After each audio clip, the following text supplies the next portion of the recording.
Assalamualaikum warahmatullahi wabarakatuh. Jumpa lagi bersama saya BKR Bertani. Kali ini saya akan membahas tentang embun bulu atau penyakit patogen, yaitu jamur atau embun bulu yang dibilang petani itu juga penyakit trotol.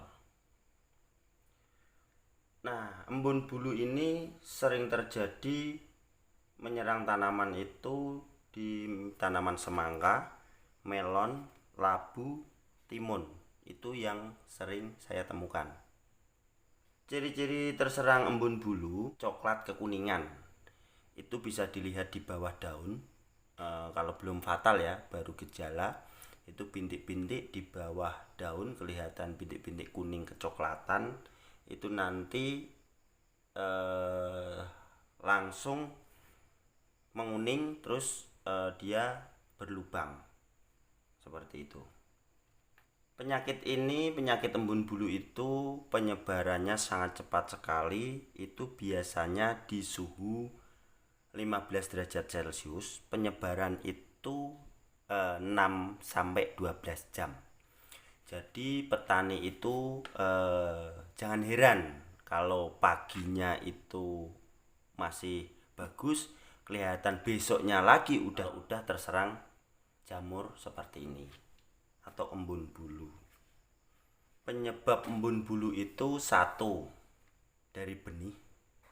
Maka dari itu petani saya sarankan itulah pilih benih yang bagus terhadap jamur. Jangan asal nanem gitu ya. Kalau asal nanem itu nanti kurang bagus gitu. Maka dari itu saya sarankan pilih benih yang bagus. Yang kedua yaitu jarak tanam. Jarak tanam itu harusnya lebih lebar, lebih bagus. Jadi jangan terlalu sempit ya. Kalau terlalu sempit itu kelembapan tanah nggak terjaga, jadi sirkulasi udaranya juga nggak bisa normal. Itu bisa mengakibatkan datangnya embun bulu. Itu. Yang ketiga, hindari penyiraman di siang hari. Kenapa saya bilang hindari penyiraman di siang hari? Karena akan memicu kelembapan yang sangat tinggi kalau untuk penyiraman di siang hari. Menurut saya pribadi penyiraman itu gini, kalau di siang hari ya, jadi tanaman itu kalau di pagi hari itu dia mencari makan lewat stomata atau lewat daun gitu ya. Tapi kalau di sore hari itu dia cari makannya lewat akar. Maka dari itu penyiraman lebih bagusnya di sore hari. Kalau di pagi atau siang itu kurang tepat. Jadi tidak bisa tepat sasaran. Sering saya bahas di konten kami gitu ya. Kalau di pagi hari ya kita siram penuh basah, nanti kena sinar matahari kelembapan juga mengaruhi datangnya patogen atau embun bulu.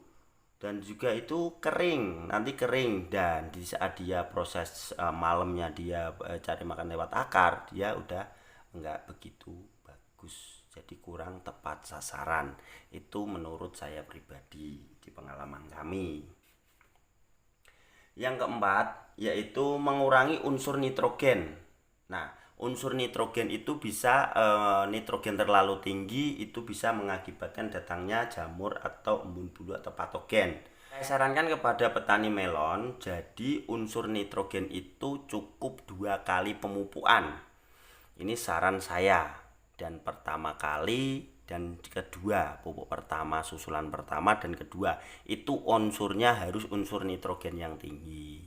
Kenapa harus unsur nitrogen yang tinggi? Karena kita butuhkan cabang atau tunas air yang banyak. Gitu kan? Jadi nanti pemilihan buah atau proses pemilihan buah kita itu kalau tunasnya banyak itu kita enak pilihnya buah. Mau dibuahkan 6 ke atas juga bisa tepat selera kita gitu loh. Dan juga harus ditambahkan unsur P dan K. Bila nanti kan untuk budidaya melon itu unsur pK-nya harus ditambah, jangan terlalu nitrogen tinggi. Kalau terlalu nitrogen tinggi nanti sangat mudah sekali untuk terserang jamur atau virus. Itu sangat mudah gitu ya. Penyebaran itu bisa melalui angin, terus hama atau kutu-kutuan di sekeliling itu bisa cepat sekali untuk penyebaran jamur atau virus. Maka dari itu kalau udah terinfeksi patogen seperti embun bulu ini, kita petani pasti rugi karena pertumbuhan tidak bisa normal, dan juga untuk pembesaran buah khususnya yang untuk melon itu tidak bisa maksimal, pasti netnya nggak bisa sempurna begitu. Yang terakhir itu penyepraian tepat sasaran dan tepat dosis. Itu saran dari kami. Yang saya bicarakan tepat sasaran dan tepat dosis. Tepat sasaran itu penyepraian itu dari bawah ke atas, dan penyepraian itu harus kabut. Saya sarankan seperti itu.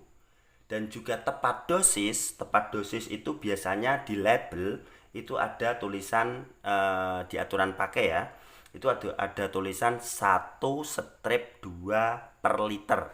Nah, saya jelaskan kalau untuk 1 mili itu untuk pencegahan, 2 mili per liter berarti yang duanya itu untuk pengobatan. Jadi jelas itu yang untuk mili.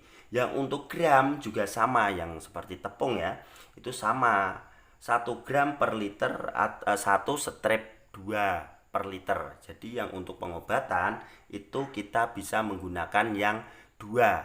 Jadi kalau untuk pencegahan itu bisa kita gunakan yang 1. Itu mau berbentuk tepung atau cairan itu sama aja seperti itu. Dan jangan lupa penyemprotan, saya sarankan pakai perata pestisida atau pelekat, itu yang lebih bagus.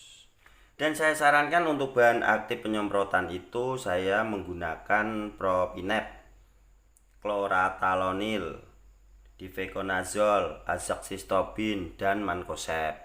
Dan untuk merek dagang ini ya, saya tidak menganjurkan dengan merek dagang ini. Ini sebagian contoh aja gitu ya. Jadi saya tidak menganjurkan untuk merek dagang Amistartop atau Skor atau Trivea atau Antrakol. Saya tidak menganjurkan merek dagang ini. Yang saya anjurkan itu bahan aktif. Jadi petani harus jelas ya. Petani harus jelas, saya tidak menganjurkan merek dagang. Merek dagang terserah, mau merek dagang apapun. Yang penting bahan aktif. Bila Anda kurang paham atau suka dengan konten-konten kami, silahkan isi di kolom komentar apa yang Anda tanyakan, pasti saya akan buatkan konten. Atau lewat WA pribadi kami. Untuk konsultasi ya, itu bisa lewat WA pribadi kami. Itu di 082 225 418 172.